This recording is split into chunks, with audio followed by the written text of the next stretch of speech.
छात्रों, good morning. आप सभी का ऑनलाइन क्लास यानी लाइव क्लास में स्वागत है। आपको पहले बताया जा चुका, आज फिर कह रहे हैं, आपने वीडियो देखने से पहले अपना नाम लिख करके, प्रेजेंट सर लिख करके और व्हाट्सएप सेंड करना है सबको, ताकि ये पता लगे कौन कौन विद्यार्थी देख रहे हैं या कौन नहीं देख रहे, ये सबको पता लग जाए। और जैसे आप जरूर करेंगे, हमारा थोड़ा उत्साह बढ़ता रहेगा। चलो, हमारे इतने विद्यार्थी हैं, वो हमसे जुड़े हुए हैं, कुछ सीख रहे हैं और अपने ज्ञान को यथावत बनाए रखेंगे। यदि हम इनसे कट हो जाएंगे तो हम 2-3 महीने में जीरो हो जाते हैं। इसलिए हमें इनका अध्ययन करना जरूरी है। सुनना, बोलना और लिखना, ये तीनों ही माध्यम हमें सीखने के लिए जरूरी है। तो आप इन वीडियोज के माध्यम से ये जो चीज़ हम बता रहे हैं इसको सुनें, लेकिन अपनी प्रेजेंट की उपस्थिति जरूर दर्ज कराएं। छात्रों, कल हम पहले पार्ट में, पार्ट 1 क्वेश्चन में कोशिका के बारे में बता रहे थे। कोशिका क्या है? कोशिका यह है, कल एक चित्र बनाया था हमने, इस प्रकार की संरचना। कोशिका में केंद्रक, कोशिका झिल्ली, कोशिका द्रव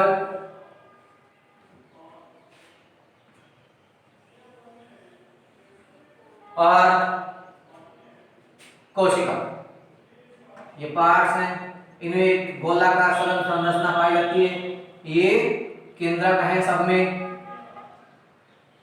जंतु कोशिका में केंद्रक मध्य में पाया जाता है और पादप कोशिका में ये एक साइड होता है। इधर यहाँ इस साइड में हो गया, इस साइड हो गया, इस साइड हो गया, इस साइड में इस तरह। जैसे आपने प्याज की कोशिका की झिल्ली की संरचना देखी है। प्याज की कोशिका की संरचना इस प्रकार होती है।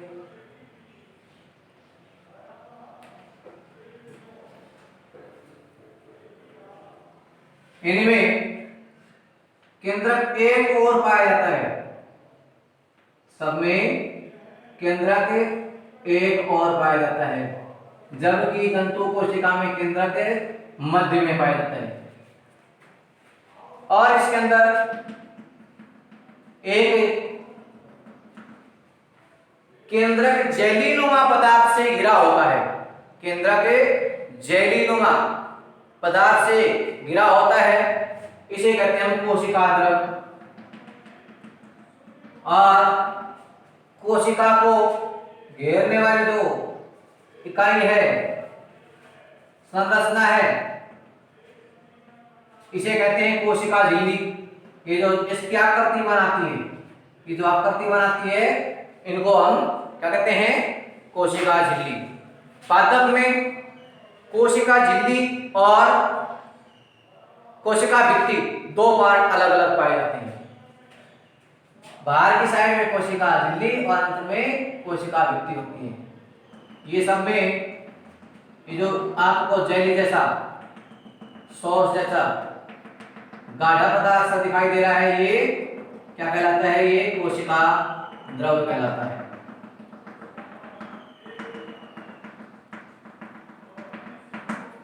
कोशिका द्रव, ये कोशिका झिल्ली,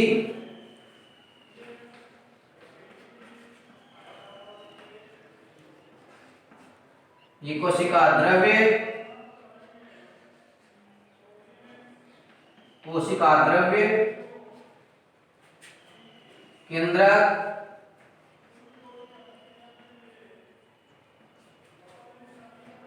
कोशिका झिल्ली, कोशिका द्रव, केंद्रक, ये हमारी कोशिका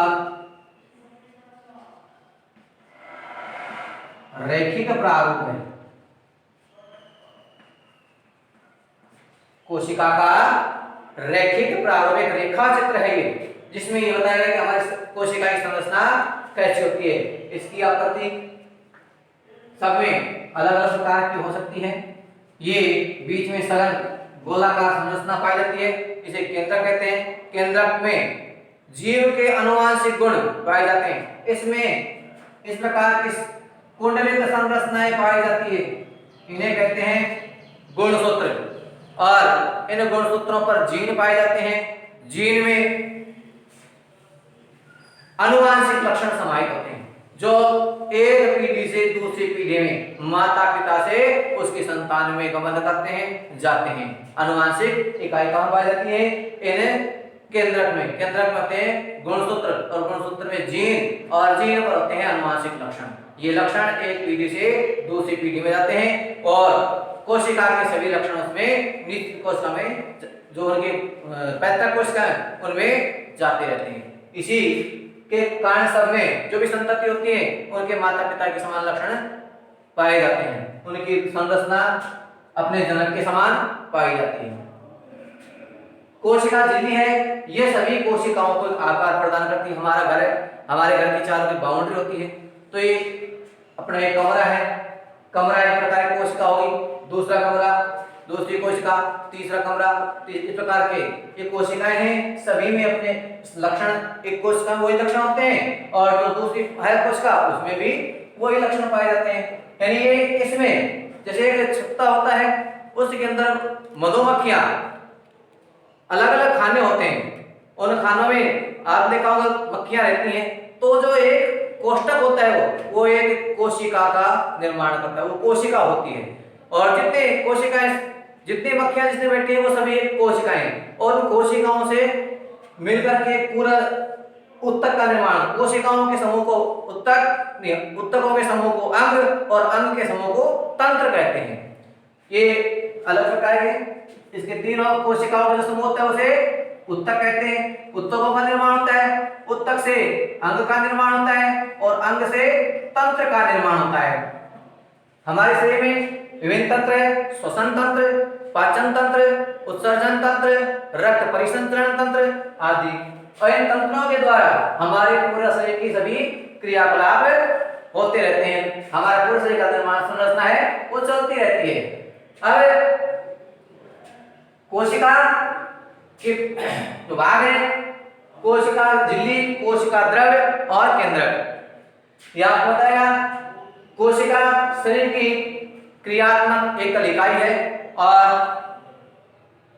कोशिका झिल्ली वह संरचना है जो एक कोशिकाओं के चारों एक आवरण का, एक झिल्ली जो कोशिका है उसका निर्माण करती है, आवरण बनाती है कोशिका का। ये मकान बनाने के लिए हमें एक मकान बनाने के लिए दीवार बनानी पड़ती है। उसे दीवार का निर्माण अनेकों ईंटों से मिलकर के होता है। दीवार का निर्माण अनेक ईंट से मिलकर होता है। जो ईंट है उस दीवार की संरचना, जो ईंट है वो क्या है? एक एकल इकाई है। अनेकों ईंटों के मिलने से एक दीवार का निर्माण होता है और चार दीवारों के निर्माण से भवन, मकान, कमरे का निर्माण होता है और कई कमरों से अपना एक मकान बन जाता है। एक कमरे से नहीं, कई कमरों से। तो ऐसे हमारे शरीर का निर्माण है वो अनेक प्रकार कोशिका भी एक है, लेकिन ये इनके अलग अलग प्रकार के कार्य हैं। जैसे अंग उत्तक तंत्रों में अलग प्रकार के हैं, श्वसन तंत्र में अलग, जन तंत्र में अलग, उत्सर्जन तंत्र में अलग, रक्त परिसंचरण तंत्र में अलग, सब में अलग अलग सिस्टम होते हैं सभी में। तो ये कोशिका द्रव है, ये जेली जैसा पदार्थ है। इस कोशिका द्रव में कुछ कोशिकांग पाए जाते हैं। कोशिकांग जिन्हें जैसे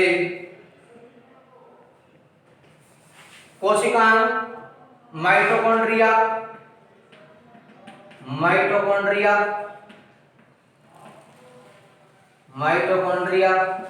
गोल्जी पाइप, लवक, लवक, ये लवक बोलते हैं, लवक, लाइसोसोम,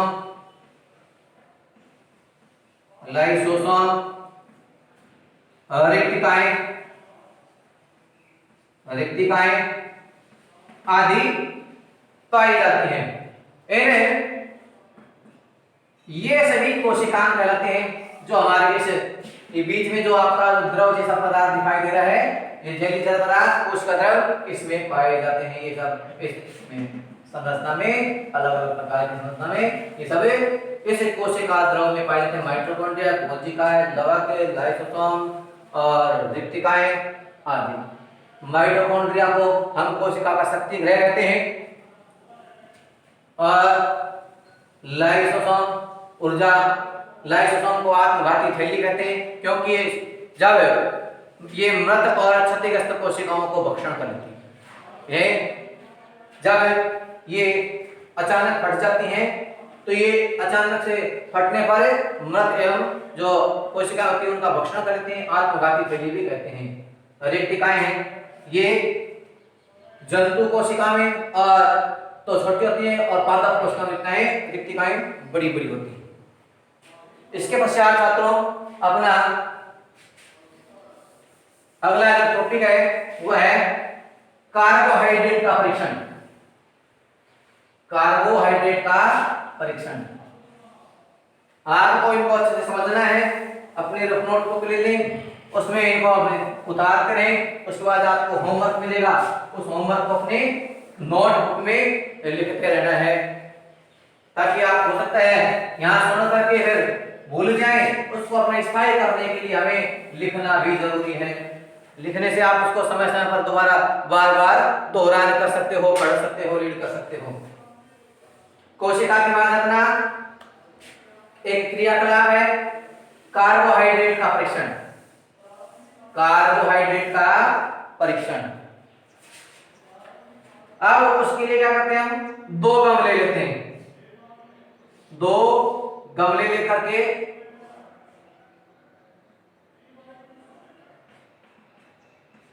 और उनको एक को धूप में रख देते हैं और एक को अंधकार में जहां छाया ही छाया हो, प्रकाश नहीं पहुंचता हो, इस प्रकार के दो स्थानों पर रख लेंगे। ये दो गमले ले लिए हमने और इस एक को कहा देंगे भैया सूर्य के प्रकाश में और दूसरे को रखेंगे अंधकार युक्त स्थान पर 72 घंटों के लिए। कितने समय के लिए रखेंगे, 72 घंटों के लिए रख देंगे। और 72 घंटे बाद ये बी गमला है, ये प्रकाश में रखा हुआ था और ये अंधकार में रखा हुआ था। अंधकार में, छाया में जहां सूर्य का प्रकाश नहीं पहुंचता हो। 72 घंटे के लिए रख देते हैं। कितने घंटे के लिए, 72 घंटे के लिए रखते हैं इसको। 72 घंटे के लिए दोनों को रख देते हैं। अब 72 घंटे बाद इन दोनों की पत्तियां लेते हैं और अलग अलग प्रणाली में या किसी पात्र में लेकर के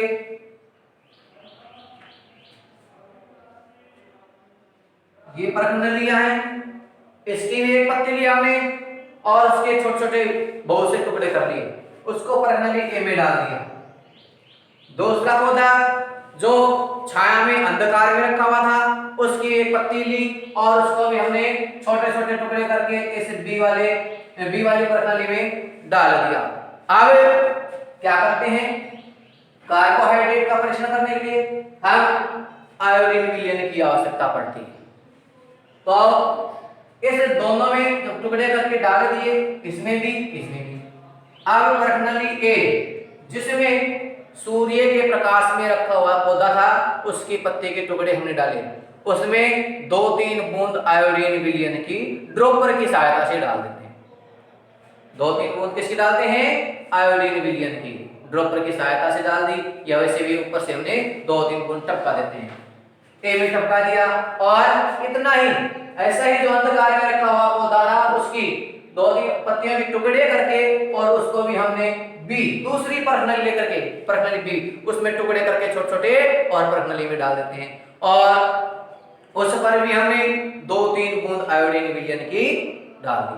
अब हम देखते हैं कि प्रणाली ए पे जो पत्तियों के टुकड़े थे उनका रंग कैसा हो गया, उनका रंग नील काला हो गया, उनका रंग काला हो गया। और परफ्यूरिन जो बी में रहा उसके रंग में कोई परिवर्तन नहीं हुआ। इसका अर्थ है कि आयोडीन विलयन कार्बोहाइड्रेट से क्रिया करके काले रंग में परिवर्तित हो जाता है। तो इससे पता चलता है कि इस पत्ती में जो भोजन बना है उसमें कार्बोहाइड्रेट उपस्थित है। तो ये कार्बोहाइड्रेट परीक्षण की विधि आपको बताई गई है। आपको इसके लिए अलग से काम दिया जाएगा, उसको आपको अपनी नोटबुक में लिखना है और याद करना है। तो ये आपका हो गया कार्बोहाइड्रेट परीक्षण, कार्बोहाइड्रेट परीक्षण की विधि। क्या डाला इसमें? आयोडीन विलयन, आयोडीन विलयन पत्ती के टुकड़ों पर, पत्ती के टुकड़े प्लस आयोडीन विलयन क्या बन गया? काला रंग में परिवर्तन, काला रंग में परिवर्तन। क्या निष्कर्ष निकला? कार्बोहाइड्रेट उपस्थित है इसमें। क्या इसमें? कार्बोहाइड्रेट उपस्थित है। तो कार्बोहाइड्रेट उपस्थिति का ये परीक्षण है। ठीक है छात्रों, अब आपको इतना ही करना है। आपने इसको अच्छे समझ लिया होगा। इसके लिए हम आपको लिखित कार्य अलग से भेजा जाएगा आपको। धन्यवाद।